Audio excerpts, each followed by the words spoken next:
এবং এই যে x কে ডিফারেন্সিয়েশন করলে কি হয়, ddx অফ x এর মাথার উপরে 1 আছে, তাহলে 1 সামনে চলে আসে, এই 1 বিয়োগ 1, তো হয় 1 into x to the power 0 মানে 1 into 1 is equal to 1।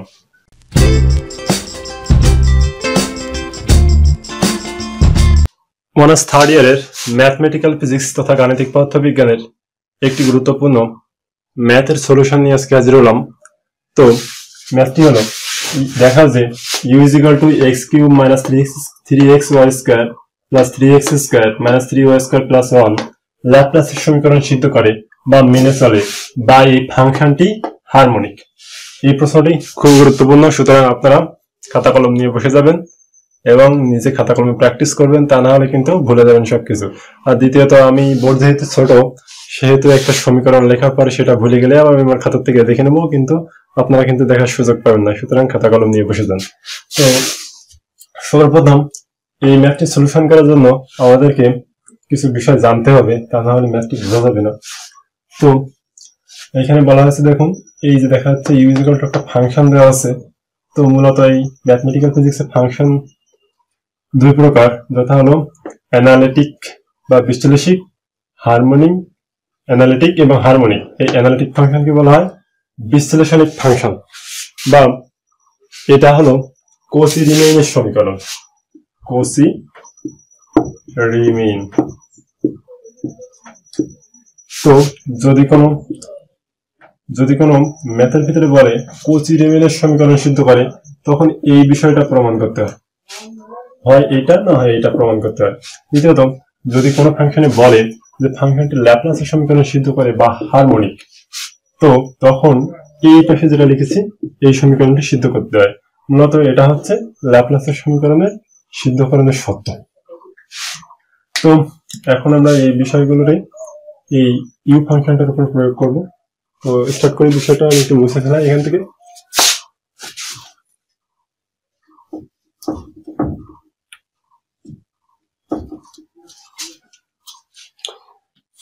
তো এখানে প্রথমে লিখতে হবে, দেওয়া আছে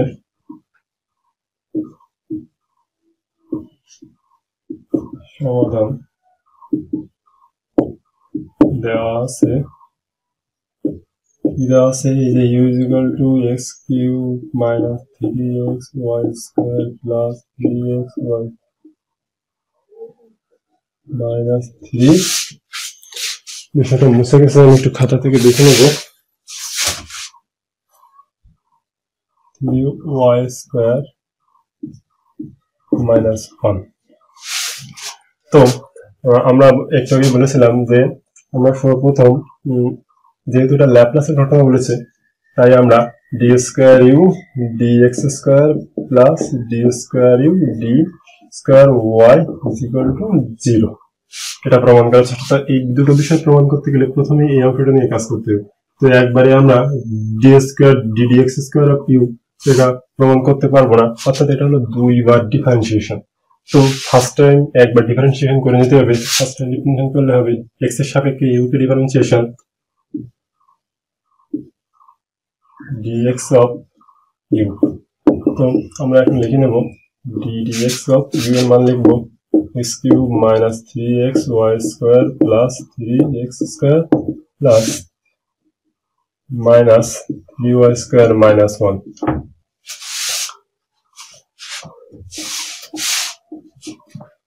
তো এখন যদি আমরা ডিফারেন্সিয়েশন করি, তো আমরা ইন্টারমিডিয়েটে শিখেছিলাম বা অনার্স ফার্স্ট ইয়ারে ডিফারেন্সিয়েশনে শিখেছিলাম ddx of x to the power n যদি হয়, তাহলে n x to the power n minus 1 এই সূত্র প্রয়োগ করতে হয়।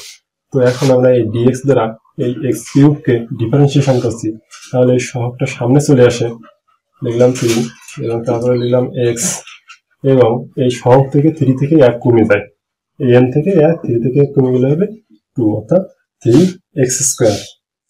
এখন এখানে দেখা যাচ্ছে এখানে x আছে, এই যে এখানে ধ্রুবপদ কয়টা, এই 3 এবং y।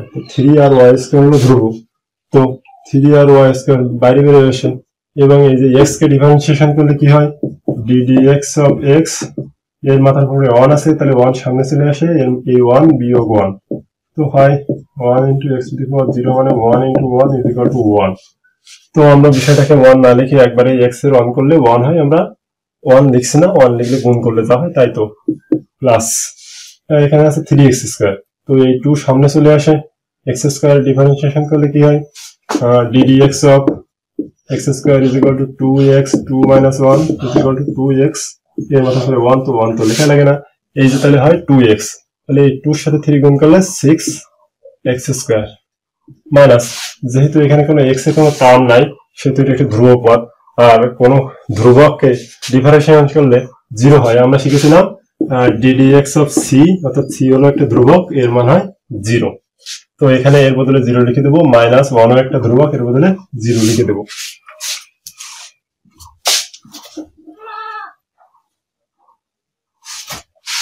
এখন পরবর্তী লাইনটা একটু লিখি।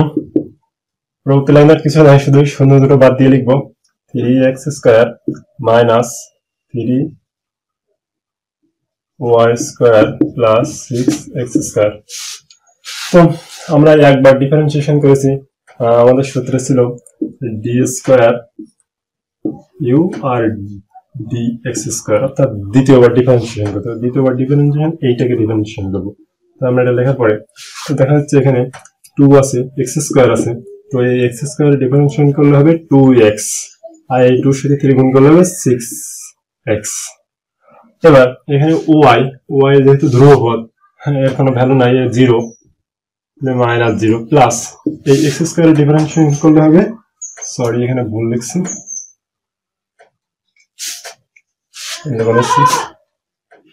এখানে 3 দোকানে 6x হবে, অর্থাৎ 6x, তাহলে 6 তো ধ্রুব সংখ্যা, তো 6 এখানে বসে গেল, এবং এই যে x আছে, x কে ডিফারেন্সিয়েশন করলে একটু আগে আমরা দেখাছিলাম 1, হয়তো 1 তো আর লেখা লাগে না, তাহলে আমরা টোটালি ফাইনাল রেজাল্ট কি পেলাম,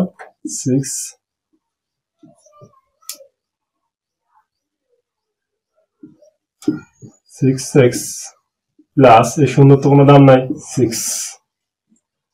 তো এবার এটাকে আমরা ডট ডট ডটে 1 নং সমীকরণ দিয়ে রাখবো, এবং এর পরবর্তী যে অংশটি আছে সেই অংশটি করবো। তো পরবর্তী অংশটি করার জন্য আমি এই অংশটি মুছে ফেলবো। বুঝতেই পারছেন বোর্ড অনেক ছোট, আমি রাখতে পারছি না চাইলেও।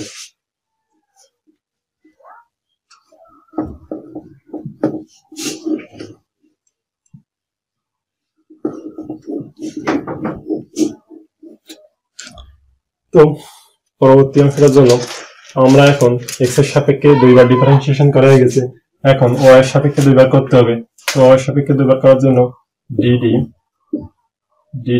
অফ u, এখানে কি হয় dy অফ এই u এর মানটা পাঠিয়ে নেবো x³ plus 3xy² plus minus 3xy² plus 3x² minus 3y² minus 1।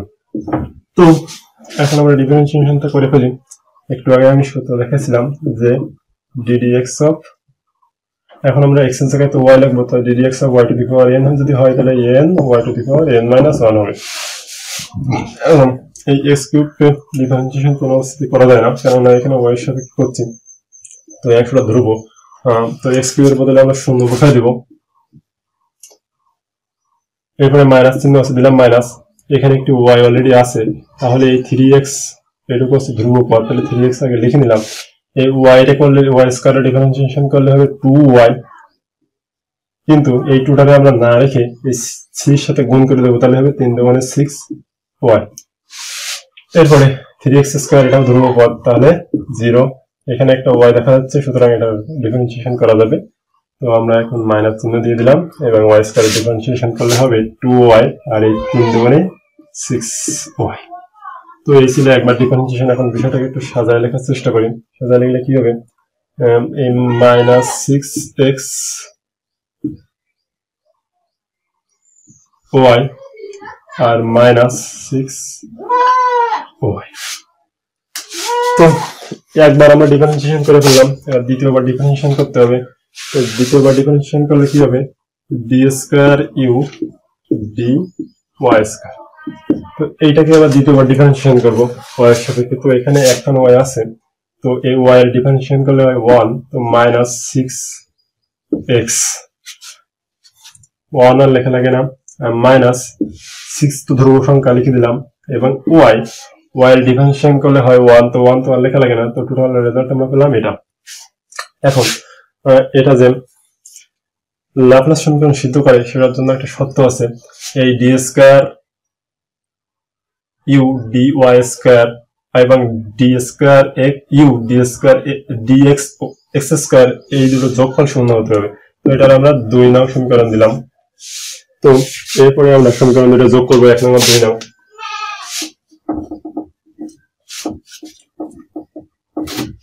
তো কি লিখলাম, সমীকরণ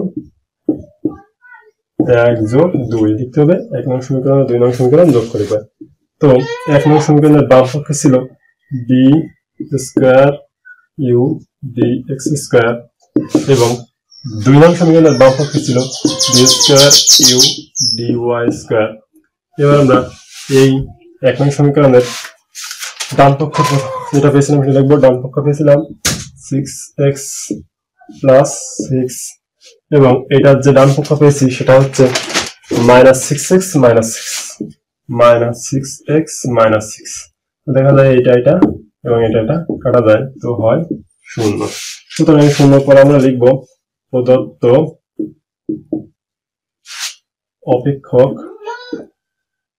অপেক্ষক মানে ফাংশন, অপেক্ষক ল্যাপ্লাসের সমীকরণ সিদ্ধ করে। ল্যাপ্লাসের সমীকরণ সিদ্ধ করে, অর্থাৎ ফাংশনটি হারমোনিক,